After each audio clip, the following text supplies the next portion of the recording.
Welcome to exam ambition. आज है 26 दिसंबर 2020 और 26 दिसंबर 2020 से करंट अफेयर्स के जितने भी इंपॉर्टेंट क्वेश्चन बनेंगे सारे आज हम इस वीडियो में डिस्कस करेंगे। तो चलिए स्टार्ट करते हैं। पहला क्वेश्चन है, भारत का सबसे बड़ा हॉकी स्टेडियम किस राज्य में स्थापित किया जाएगा? तो इस क्वेश्चन का सही ऑप्शन है सी, ओडिशा। भारत का सबसे बड़ा हॉकी स्टेडियम ओडिशा के राउरकेला में स्थापित किया जाएगा। इस स्टेडियम की क्षमता 20,000 दर्शक होगी। राउरकेला के बिजू पटनायक तकनीकी विश्वविद्यालय परिसर में 15 एकड़ जमीन में यह स्टेडियम स्थापित किया जाएगा। FIH पुरुष हॉकी विश्व कप 2023 का आयोजन ओडिशा में ही किया जाएगा। तब तक यह स्टेडियम बनकर तैयार हो जाएगा। यह है मैप में ओडिशा। ओडिशा की राजधानी है भुवनेश्वर। ओडिशा के मुख्यमंत्री हैं नवीन पटनायक और ओडिशा के राज्यपाल हैं गणेशी लाल। नेक्स्ट क्वेश्चन, स्वच्छ अभियान नामक मोबाइल ऐप किस मंत्रालय द्वारा लॉन्च किया गया है? तो इस क्वेश्चन का सही ऑप्शन है सी, सामाजिक न्याय तथा अधिकारिता मंत्रालय। स्वच्छ अभियान नामक मोबाइल ऐप सामाजिक न्याय तथा अधिकारिता मंत्रालय द्वारा लॉन्च किया गया है। इस ऐप के जरिए स्वास्थ्य के लिए हानिकारक शौचालय की पहचान कर उन्हें जियो टैग किया जाएगा। सरकार द्वारा मेला डोलने वालों की पहचान कर तथा उनके पुनर्वास में तेजी लाने के लिए भी इस मोबाइल एप्लीकेशन का उपयोग किया जाएगा। इस ऐप के माध्यम से शौचालयों को बदलने तथा मेला डोलने वालों के पुनर्वास करने में मदद मिलेगी। वर्तमान में सामाजिक न्याय तथा अधिकारिता मंत्री थावरचंद गहलोत हैं। नेक्स्ट क्वेश्चन, राष्ट्रीय डोपिंग रोधी एजेंसी नाडा ने भारतीय खिलाड़ी सतनाम सिंह भामरा पर प्रतिबंध लगाया है। वह किस खेल से संबंधित है? तो इस क्वेश्चन का सही ऑप्शन है ए, बास्केटबॉल। राष्ट्रीय डोपिंग रोधी एजेंसी नाडा ने भारतीय खिलाड़ी सतनाम सिंह भामरा पर 2 वर्ष का प्रतिबंध लगाया है। सतनाम सिंह भामरा बास्केटबॉल खिलाड़ी हैं। राष्ट्रीय डोपिंग रोधी एजेंसी द्वारा यह प्रतिबंध 2019 से 2021 तक लागू होगा।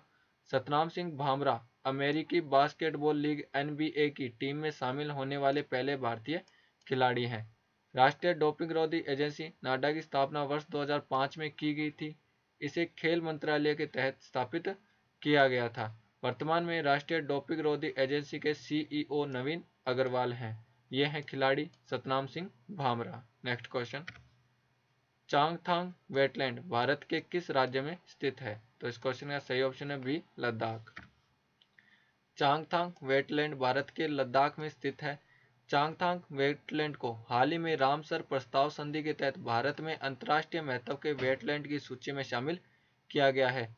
इस सूची में चांगथांग वेटलैंड के शामिल होने से भारत दक्षिण एशिया का पहला ऐसा देश बन गया है जहां के कुल 42 वेटलैंड अंतर्राष्ट्रीय महत्व वाले हैं। चीन की सीमा के पास भारतीय क्षेत्र में चांगथांग इलाके में छोटी बड़ी 11 झीलों के निकट 11 वेटलैंड स्थल हैं। इन वेटलैंड में सबसे अहम स्टार्टस्पूक तसो व तसोकार झीलों के मिलने से बना एक वेटलैंड है। स्टार्टस्पूक 438 हेक्टेयर में फैली मीठे पानी की झील है, जबकि तसोकार 1800 हेक्टेयर में फैली एक खारे पानी की झील है। तसोकार के किनारे नमक सूखने के कारण यह सफेद रंग की दिखाई देती है, इसलिए इसे सफेद झील भी कहा जाता है। वर्ष 1987 में चांगथांग में वाइल्ड लाइफ सेंचुरी स्थापित की गई थी। इस क्षेत्र से सिंधु नदी गुजरती है। लद्दाख की स्थापना 31 अक्टूबर 2019 को केंद्र शासित प्रदेश के रूप में की गई थी। लद्दाख के वर्तमान उपराज्यपाल RK माथुर हैं। नेक्स्ट क्वेश्चन, भारत के पहले स्वदेशी न्यूमोनिया के टीके का निर्माण किस संस्था द्वारा किया गया है? तो इस क्वेश्चन का सही ऑप्शन है C, serum institute of India. Bharat के पहले स्वदेशी न्यूमोनिया के टीके का निर्माण सीरम इंस्टीट्यूट ऑफ इंडिया के द्वारा किया गया है। इस टीके को केंद्रीय स्वास्थ्य मंत्री डॉक्टर हर्षवर्धन सिंह द्वारा अगले हफ्ते लॉन्च किया जाएगा। भारतीय औषधीय नियामक संस्थान ने इस टीके की समीक्षा करने के बाद न्यूमोकल पॉलीसेकेराइड कॉन्जुगेट को बाजार में उतारने की अनुमति दे दी है। सीरम इंस्टीट्यूट ऑफ इंडिया के द्वारा इस टीके के पहले, दूसरे और तीसरे चरण का क्लिनिकल ट्रायल भारत और अफ्रीकी राष्ट्र गाम्बिया में किया गया था। निमोनिया एक श्वसन संबंधी बीमारी है जो कि मानव फेफड़ों को प्रभावित करती है। सीरम इंस्टीट्यूट ऑफ इंडिया की स्थापना सीरियस पूनावाला ने 1966 में की थी। इसका मुख्यालय पुणे में है। वर्तमान में सीरम इंस्टीट्यूट ऑफ इंडिया के CEO अदार पूनावाला हैं।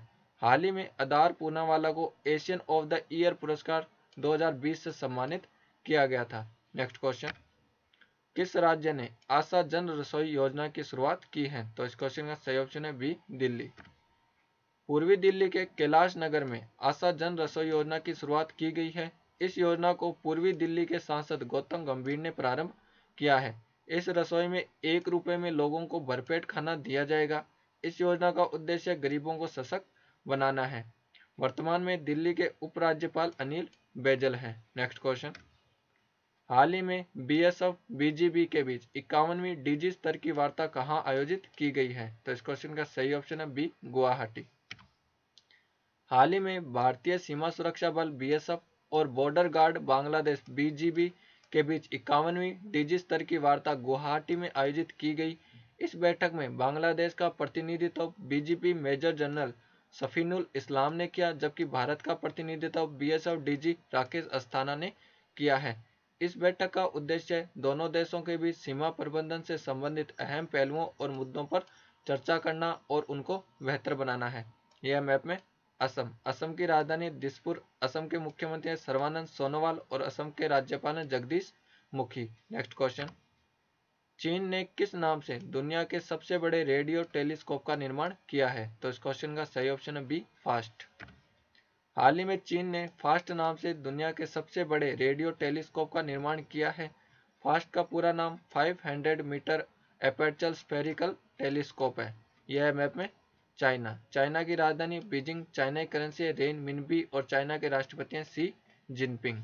नेक्स्ट क्वेश्चन, समुद्री उत्पाद निर्यात विकास प्राधिकरण एमपेडा ने किस राज्य में एक्वा फार्मर्स के लिए बहुभाषी कॉल सेंटर शुरू किया है? तो इस क्वेश्चन का सही ऑप्शन है सी, आंध्र प्रदेश।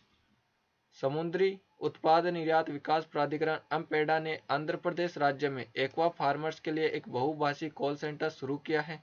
इस कॉल सेंटर में किसानों को किसी भी प्रकार के तकनीकी ज्ञान और समस्याओं का समाधान प्रदान किया जाएगा।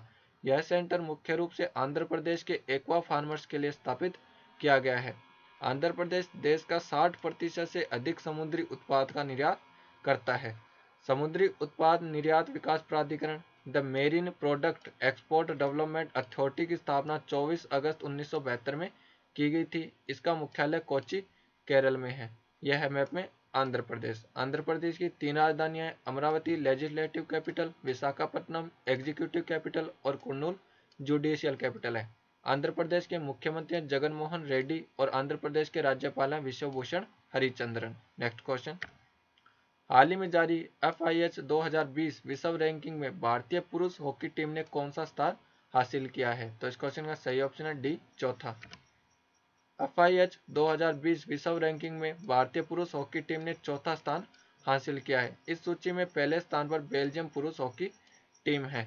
FIH 2020 विश्व रैंकिंग में भारतीय महिला हॉकी टीम ने 9वां स्थान हासिल किया है, जबकि इस सूची में नीदरलैंड की महिला टीम पहले स्थान पर है। वर्तमान में भारतीय पुरुष हॉकी टीम के कप्तान मनप्रीत सिंह हैं, जबकि महिला हॉकी टीम की कप्तान रानी रामपाल है। FIH अर्थात इंटरनेशनल हॉकी फेडरेशन की स्थापना 1924 में की गई थी। इसका मुख्यालय लुसाने, स्विट्जरलैंड में है। FIH के वर्तमान अध्यक्ष भारत के नरेंद्र बत्रा हैं। नेक्स्ट क्वेश्चन, किस रक्षा विनिर्माण समूह को रक्षा मंत्रालय से ग्रीन चैनल का दर्जा प्राप्त हुआ है? तो इस क्वेश्चन का सही ऑप्शन है सी, L&T। रक्षा विनिर्माण समूह L&T अर्थात लार्सन एंड टर्बो को रक्षा मंत्रालय की तरफ से ग्रीन चैनल का दर्जा दिया गया है। L&T को यह दर्जा भारतीय नौसेना के लिए अधिक संख्या में नौसैनिक हथियार तैयार करने के लिए दिया गया है। L&T इस तरह का दर्जा पाने वाली प्राइवेट सेक्टर की पहली रक्षा विनिर्माण कंपनी बनी है। रक्षा मंत्रालय द्वारा ग्रीन चैनल का दर्जा देने की शुरुआत मेक इन इंडिया अभियान के तहत 2017 में की गई थी। L&T की स्थापना 1938 में की गई थी। इसका मुख्यालय मुंबई में है। L&T के वर्तमान CEO SN सुब्रमण्यम है। Next question, the light of Asia the poem that defined the Buddha नामक पुस्तक के लेखक कौन है? तो इस क्वेश्चन का सही ऑप्शन है A, Jairam Ramesh. The light of Asia the poem that defined the Buddha नामक पुस्तक के लेखक जयराम रमेश हैं। इस पुस्तक में कविता द लाइट ऑफ एशिया में बुद्ध की शिक्षाओं का वर्णन किया गया है। इस कविता का वर्णन जयराम रमेश द्वारा इस पुस्तक में किया गया है। इस पुस्तक का प्रकाशन पेंगुइन इंडिया द्वारा किया जाएगा। कविता द लाइट ऑफ एशिया 1879 में एडविन अर्नोल्ड द्वारा लिखी गई थी? ये हैं लेखक जयराम रमेश। नेक्स्ट क्वेश्चन, राष्ट्रीय सुशासन दिवस कब मनाया जाता है? तो इस क्वेश्चन का सही ऑप्शन है डी, 25 दिसंबर। प्रत्येक वर्ष राष्ट्रीय सुशासन दिवस 25 दिसंबर को मनाया जाता है। यह दिन प्रत्येक वर्ष भारत के पूर्व प्रधानमंत्री अटल बिहारी वाजपेयी के जन्मदिन के अवसर पर मनाया जाता है। इस दिन को मनाने की शुरुआत प्रधानमंत्री नरेंद्र मोदी द्वारा वर्ष 2014 में की गई थी। वर्ष 2014 में ही पूर्व प्रधानमंत्री अटल बिहारी वाजपेयी और पंडित मदन मोहन मालवीय को मरणोपरांत भारत रत्न दिया गया था। अटल बिहारी वाजपेयी देश के 10वें प्रधानमंत्री थे। इनका पहला कार्यकाल प्रधानमंत्री के तौर पर सबसे छोटा 13 दिन का था। ये थे अटल बिहारी वाजपेयी।